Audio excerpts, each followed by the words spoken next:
Hey folks, so medyo news flash no, si Gary V ay nagre-recover. And di pa actually malinaw kung ano ang lagay niya. So hopefully it's really nothing serious. May concert kasi siya, then sa December 22 may isa pang gabi. And yeah, so basically, according sa post ng wife niya si Angelis, nagsuka siya which caused dehydration. And alam naman natin 'pag merong ngang diabetes, eh, medyo delikado 'yun kasi puwede kang magkaroon ng ketosis. So, Google niyo na lang kung ano siya kung alam niyo 'yun, 'di ba, yung kapatid ni Ivana may diabetes din. So, medyo delikado 'pag yung nag-act up talaga na gano'n.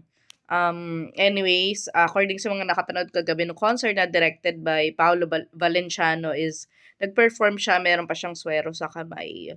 So, talagang alam mo 'yun, very professional talaga si Gary V. So, ipag-pray natin ang kanyang recovery and 'di ba? Alam mo naman natin medyo minsan 'pag December, ayoko na banggitin. So, ayan, hopefully 'di ba,